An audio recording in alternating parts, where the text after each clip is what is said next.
여러분, 한 사람의 인생이 어떻게 깊은 질투와 배신에서 시작해서 한 민족 전체를 구원하는 위대한 이야기로 바뀔 수 있을까요? 오늘 창세기 37장에서 50장까지 이 요셉의 정말 놀라운 인생 여정을 함께 따라가면서 그 해답을 찾아보는 성경 통독 가이드, 지금부터 시작하겠습니다. 자, 그럼 한번 같이 떠나볼까요?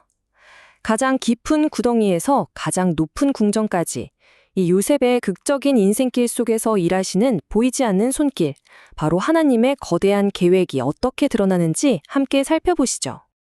근데 놀랍게도 이 위대한 이야기의 시작은요, 화려한 성공이 아닙니다. 오히려 한 가족을 완전히 갈라놓은 지독한 질투, 그리고 그 속에서 꿈꾸는 자라고 불렸던 한 소년이 어떻게 나락으로 떨어지는지에 대한 이야기로 시작합니다. 갈등의 씨앗은 사실 여러 군데서 자라고 있었어요.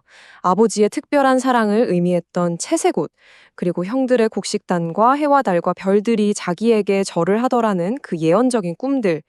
이런 것들이 형들의 마음속에 있던 시기와 질투에 제대로 불을 붙인 거죠.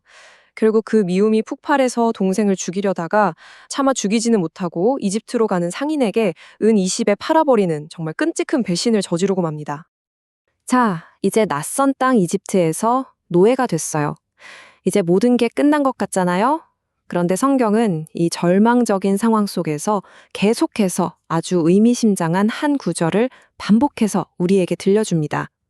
우리 눈에 보이는 현실 너머에 더 큰 진실이 있다는 걸 암시하는 거죠. 와, 이 표를 한번 보세요. 정말 극명한 대조가 보이지 않나요?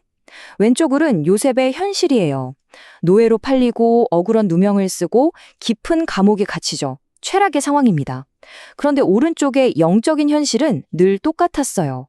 바로 여호와께서 요셉과 함께 하셨다는 겁니다. 그래서 그는 형통했습니다. 인간적으로 볼 땐 최악인데 하나님 편에서는 그분의 계획이 한치의 오차도 없이 진행되고 있었던 거죠.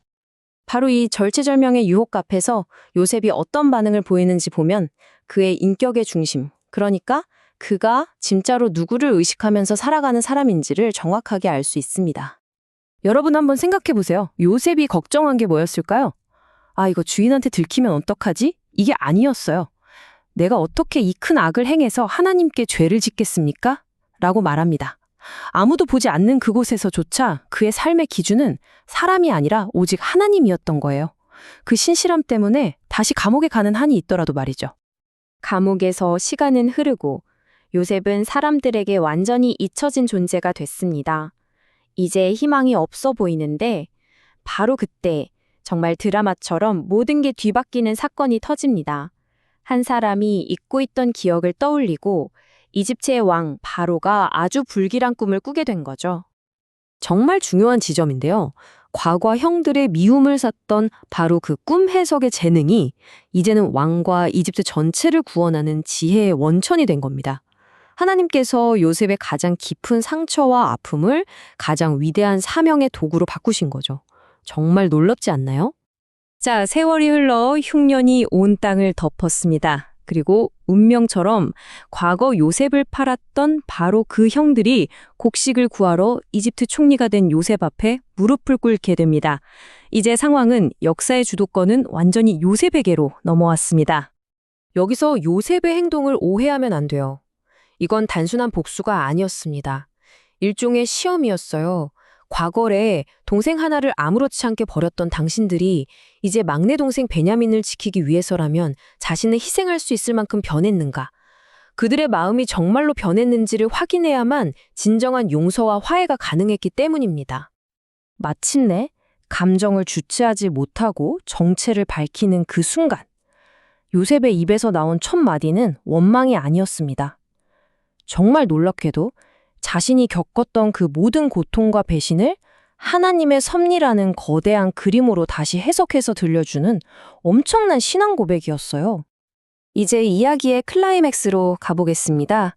아버지 야곱이 세상을 떠나고 형들이 이제 요셉이 우리에게 복수하지 않을까 하고 다시 두려움에 떨 때 요셉은 이 모든 이야기의 핵심을 꿰뚫는 성경 전체에서도 가장 위대한 신앙 고백 중 하나를 들려줍니다. 이것이 바로 요셉 이야기 전체의 결론이자 핵심 메시지입니다. 형들의 의도는 명백히 악이었죠. 하지만 하나님은 그 악마저도 재료로 사용하셔서 선이라는 위대한 작품을 만들어내셨다는 겁니다. 와, 정말 하나님의 주권은 인간의 죄와 실패조차도 그분의 선한 목적을 이루는 도구로 바꾸시는 우리의 상상을 초월하는 능력이죠.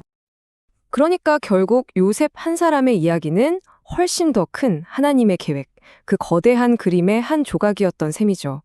그의 고난을 통해서 하나님은 아브라함에게 약속하셨던 언약의 가족을 지켜내셨고 그들을 이집트로 옮겨서 큰 민족으로 성장하게 하셨어요. 그리고 훗날 있을 위대한 출애굽 이야기의 무대를 바로 여기서 준비하신 겁니다. 이집트에서 총리로서 모든 부귀영화를 누렸지만 야곱과 요셉의 마지막 유언은 똑같았습니다. 내 뼈를 반드시 약속의 땅 가나안에 묻어달라. 이것은요, 지금 눈앞의 안락함에 만족하는 게 아니라 하나님의 궁극적인 약속이 성취될 그 미래를 바라보는 위대한 믿음의 표현이었습니다. 그래서 이 요셉의 이야기는 그냥 오래된 옛날 이야기가 아니라 바로 오늘을 살아가는 우리에게 던지는 아주 실제적인 질문입니다. 내 삶에서 도저히 이해할 수 없는 고난과 억울한 일을 만날 때 그 모든 것을 합력하여 결국에는 선을 이루실 하나님의 계획을 신뢰할 수 있겠습니까?